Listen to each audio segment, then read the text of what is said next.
All right, so I did my Home Depot run, and we're going to talk a little bit about violence. Excuse me. Unedited videos, people.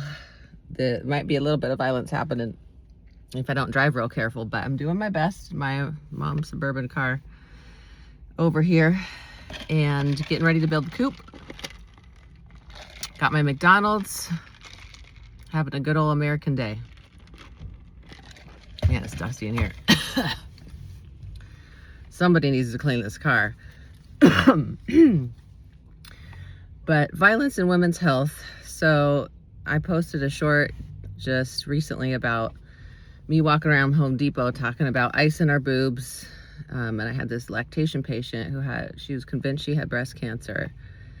And I tried to tell her, hey, I know I'm doing this lactation job now, but I used to work for years in taking care of women at high risk for breast cancer. That was my only job, is breast exams all day and ordering imaging and talking about their risk and like people with genetic mutations and terrible family histories.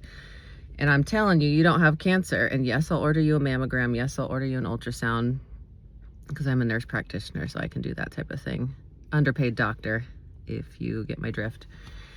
And I did an exam and just like telling her, pain is not what cancer does in the beginning. Later, sure, if it's not treated, or during treatment, but like in the beginning when it's small, you can't feel it. It usually doesn't hurt.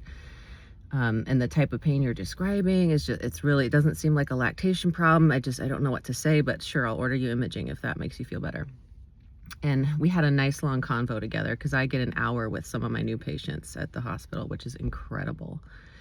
And in women's health, it's mostly not actually like prescribing and ordering as a nurse practitioner. It's mostly kind of like therapeutic conversation, getting to the heart of what's going on emotionally, no matter what the health situation is, because our emotions are always linked to it, and women are very aware of this, right?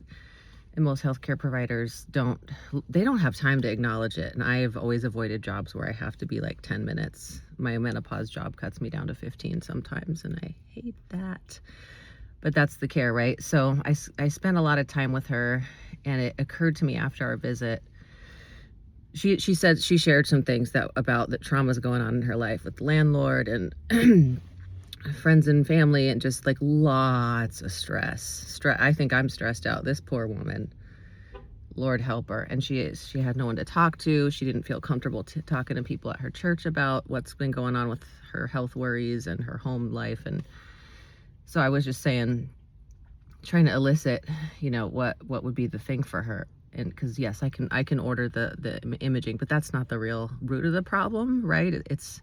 What's the root? The root is this emotional pain, and it's I think the pain of holding fear and trauma. Gabor Mate talks about it. So many healthcare providers are finally waking up to the fact that we, especially women, will hold in anger, well, not maybe our anger, but also other people's anger that's been put onto us that we have to feel on their behalf, but it's not acceptable, so we squish it down, blah, blah, blah. How that can be part of autoimmune. Not that we cause our own disease, but that I honestly think the source of so many of women's problems, if not all of them, is just an unsupportive society. If you can't breastfeed, it ain't your fault. It's society's fault. We failed you. It's just, and there's no one person to blame, unfortunately. It's a systemic, multi-generational situation we find ourselves in. But there's been ICE raids, like immigration enforcement raids around that area recently. And I know that this woman is one of the folks under the most direct threat from that. And we didn't talk about it. I don't think we need to.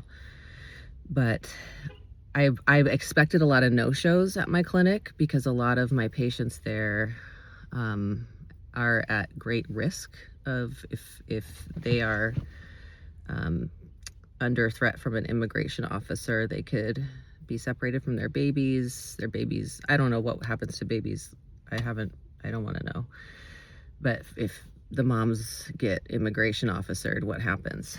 But everyone showed up to their appointments. Like I've had an incredible show rate recently, and I'm seeing, as always in women's health, what I believe is a manifestation of fear directed into the body, and that's understandable. I constantly live there as well myself. And even though I know this, having patients who carry around the fear and the trauma and the violence in the world in certain parts of their body. In this case, ice in the breasts, as I say. Yeah, I do it too, and it's not just women. It's multiple different folks who are sensitive people who are emotionally aware, people who feel the feelings of others, no matter what's between your legs, or if you call yourself he or she or they. It's like it just depends on your sensitivity, and there's a lot of ladies who be sensitive up in here. So what's the solution? I believe it's a spiritual one, honestly. Not any certain like faith. I'm not here to preach anything. I don't have a faith to preach, but I do have faith.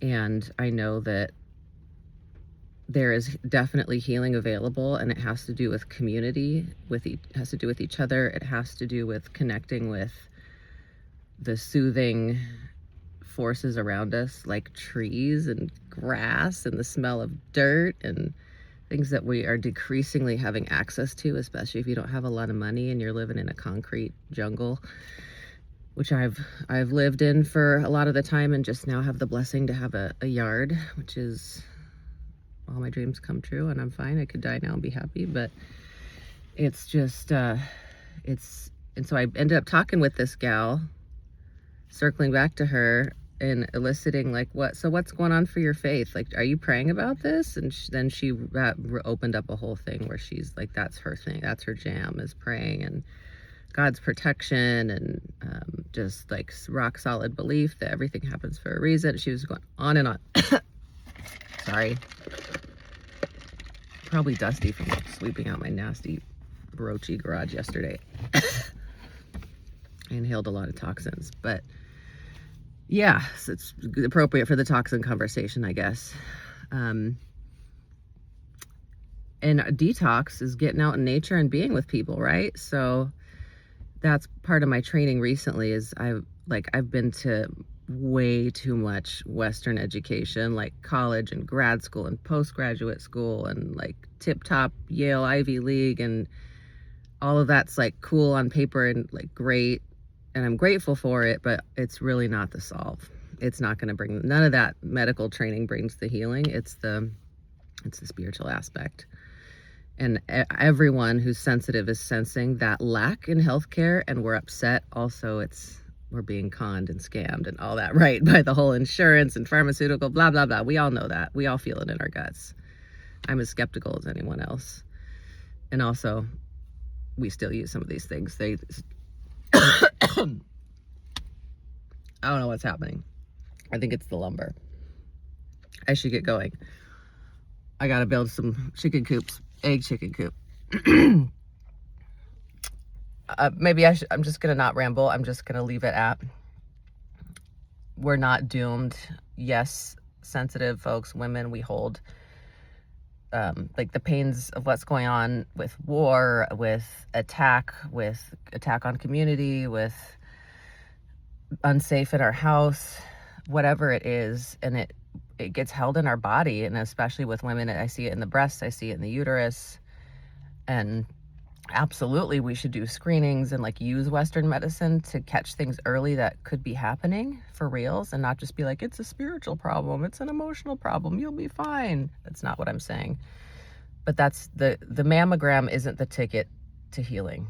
Okay, I firmly believe in mammograms and think everyone should have it every year starting at age 40 at least.